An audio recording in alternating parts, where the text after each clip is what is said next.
here, and today we are going to talk about summer horror book recommendations.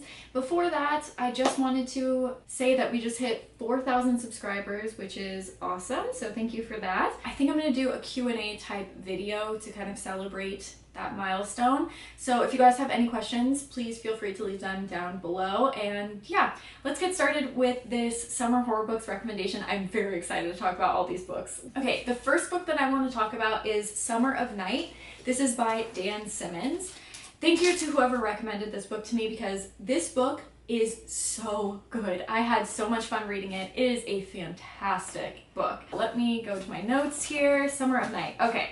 So it's about a few friends, elementary age children, that team up. They find that something is going on in their town, that there's some malevolent force trying to take it over, and they set out to destroy it. The thing that I love so much about this book is it is very nostalgic. Even though this book does take place in the 60s and my childhood was obviously not in the 60s, I still did find a lot of nostalgia in this book. So for example, in the introduction, the writer actually says, Summer of Night, while on the surface is a horror novel, is actually a celebration of the secrets and silences of childhood. So I just want to read you just a quick few sentences from this that I think kind of sum up that nostalgic feeling for me. It says, Dale was tired, achy from a dozen bruises and strained muscles, scratched on his arms and legs, itchy from his now stiff jeans, dehydrated to the point of cracked lips and a headache, and starved because he hadn't eaten any real food since breakfast 13 hours earlier. He felt wonderful. Is that just not the perfect description of childhood that you can think of? So another reason I really like this is because, like I said, they're elementary children. So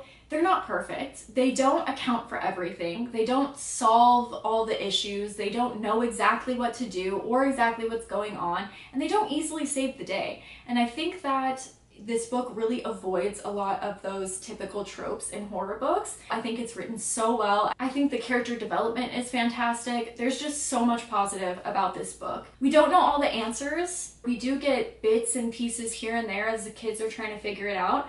We don't really have a full definitive answer, and I do really like that.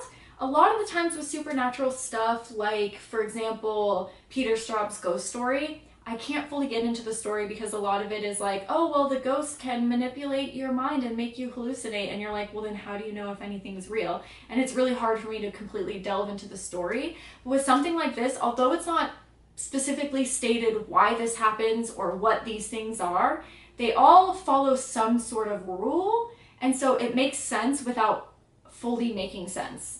I hope that makes sense. I'm so bad at describing books. I don't know how you guys watch these videos, but I hope you know what I mean. It's not my type of book, really, but I loved it. I mean, it's honestly one of the best books I've read in a long time. Honestly blew me away. I will say it's definitely not like action-packed. It's almost 500 pages, so there's a lot of character development. You get to know these kids, you get to experience them riding bikes together, having dirt clod fights, just being kids. And then you do get these very graphic, gory, horror-based scenes that are kind of spread throughout. But the book is so much more than just a gory novel, and I really appreciate what this writer did, how well this is written. It's such a great book. If you're gonna get one book this summer, I suggest it be Summer of Night, honestly. Like I said, yeah, there are some great descriptions of horror, but it's so much more than that. It's about friendship, it's about childhood, loss, grief, loyalty, family relations. There's so much going on in this novel. It is such a fantastic book. I really do highly recommend it. I don't really want to give too much away as far as the plot of like what these things are that take over, but it starts out with like something strange happening in the school and they go from there. It's such a slow reveal. I just don't really want to give away anything because I don't want to take away anything from you that I got to experience while reading this. So highly recommend. I'm so excited to dive into my next Dan Simmons book because I loved this. Honestly, one of my favorite books I've read in a while. The second book that I read was this bad boy here.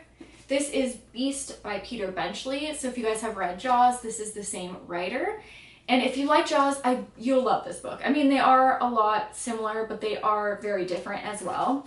And we'll go a bit more into that. So basically, we find out of this beast that is attacking people out on the ocean. We get bits of information about it. Its color, it's maroon, but it can change colors, and it has these little spikes that it can stab people with. We also get the creature's perspective, which is really fun.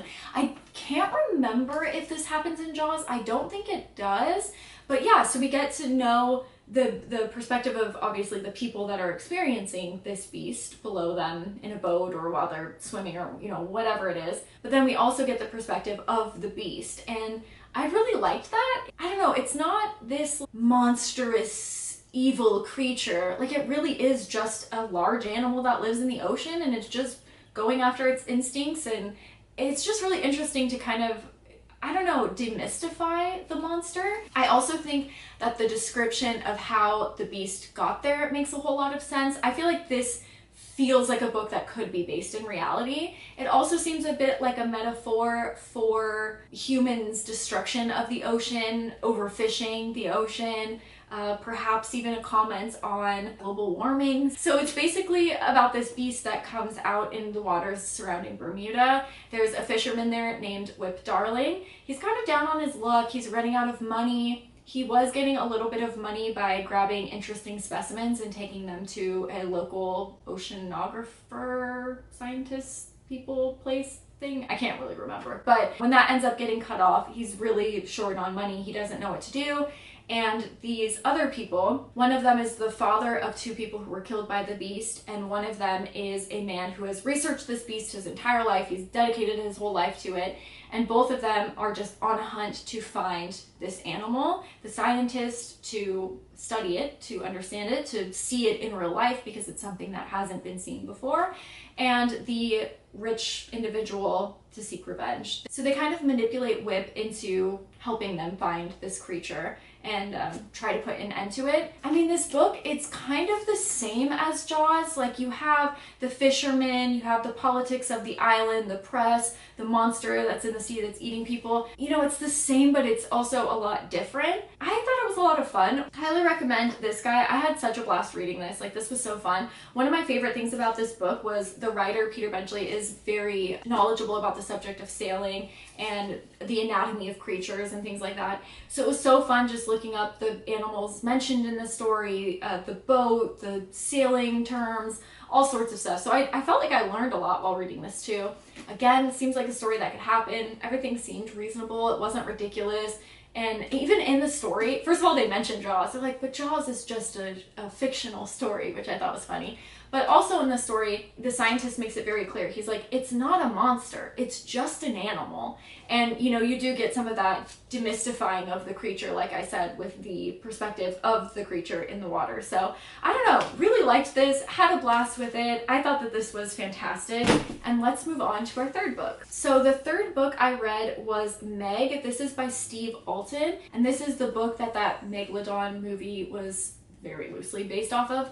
And in fact, I'm pretty sure that I'm going to do a movie versus book, probably next video, because I just had such a blast reading this. And I do like silly ocean movies too. So anyways, this book, we follow Jonas. Years prior, he had done a mission down into the Mariana Trench. Mariana? Why can I never say anything correctly?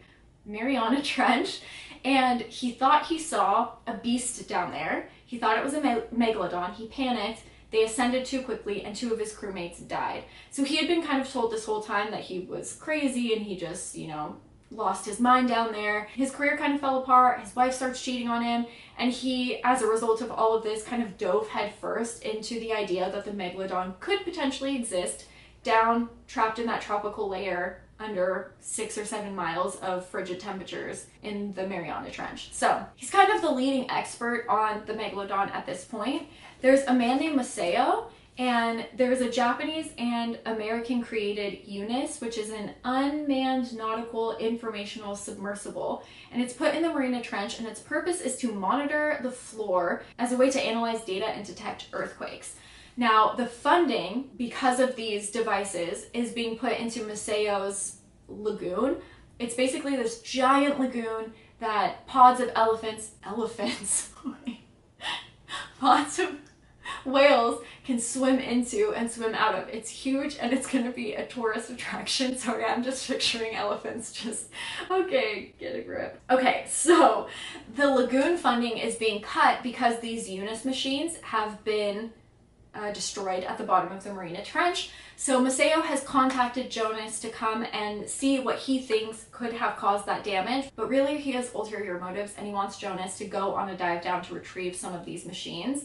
When Jonas sees the footage and spots something that could potentially be a megalodon tooth, and he feels like, oh, I could redeem myself, okay, that's it, I'm in, I'm gonna go down and we're gonna find out what's going on. So I don't think that this is a surprise to anybody. They find a megalodon and the megalodon does make it up to the surface of the ocean. Again, along with Beast, it is so fun to read. I feel like I learned a lot, extremely well researched, and everything was just well written. It was such a fun book. This one though, I feel like you had to have some suspension of disbelief to fully go along with what happened. Some of the things just seemed weird, and again, I'm not a scientist. I don't know anything. So could potentially these things have happened? Yeah, sure. Just it was a little bit harder for me to understand motives behind some of the things that happen, or like, oh, could that actually happen? Could you survive that? You know, that kind of stuff. That being said, we are talking about a species that went extinct a lot of years ago. So I think that that kind of suspension of disbelief is totally fine in this sort of book. It didn't ruin the story by any means for me, but it was definitely different from reading Beast. Just some things like the scientists are like, oh shoot, now we have this megalodon that's destroying everything, and the big issue with it isn't that it's attacking people, it's that it's disturbing the migrations of whales, which will completely offset the fish population, which can affect the coastal towns. Like, it can be catastrophic. And so the scientists are like, let's catch it. It's just like, wait, what? And at one point, I guess, like, you know, it's an endangered species, perhaps that would be the route that they would take. But on the other hand, it's like, if it's going to be a catastrophic event if you don't get rid of this thing, I just can't comprehend the scientists being like, we'll save it. So I feel like maybe a little bit suspension of disbelief, still really fun, fantastic read, do highly recommend. I got this for $1.50 at my used bookstore, worth every cent. Really fun novel, definitely perfect for summer. And let's get into the fourth book. This one I just kind of wanted to quickly mention. This is Bentley Little's The Haunted. I wanted to mention this because it's not really my type of story. If you guys know, I'm not the biggest into like haunted stuff. Oftentimes I find it cheesy and it's really hard to not feel like you've read the story a million times before kind of thing. But this one I wanted to mention for a few reasons. One, I did have fun reading it, but also because I wanted it to just not be like Jaws, The Meg, you know what I mean? I wanted there to be a wide variety of horror novels to choose from, and I could see why this book would be really enjoyed by people who love haunted house type stories. So it's about a family that moves into a haunted house. The thing is though, the ghost, the entity in this book, it can like send text messages. And it's like, hey, take your pants off and stuff like that. Just stuff that I'm just like, I don't know how I feel about that. Like, that doesn't creep me out. It does do that, but there definitely are a lot of fun scenes, some like ghost party tricks. I really do like the other things that happen as a result of the haunting.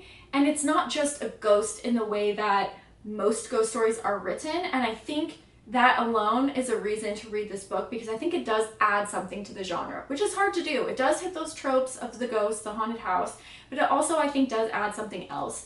The character development is fantastic. I really liked the alternating perspectives because you get to see how each person is affected by being in the haunted house. My favorite part, however, was the backstory of what led to this place being haunted. Now, keep in mind, this is only a few pages out of the whole book, but I think worth reading the whole book just for those pages. It is brutal, it is interesting, it is creepy. There were the creepiest parts, certainly. The ending for me, I think, is a bit anticlimactic, only because we spend the whole story being like, what is this family gonna do, blah, blah, blah, and then it resolves in a few pages and you're just like, oh, okay. That seemed kind of easy, but it was still a fun read, and I think just a good book for summer. It definitely is, I think, kind of rare to find summer horror books, and so yeah, I didn't even read this for that reason. I just read it because I wanted to read it. It was on my shelf. I bought it a while ago, and it just happened to be a summer horror book, so I thought I would include it because I could definitely see why people who like the genre of haunted stories would like this.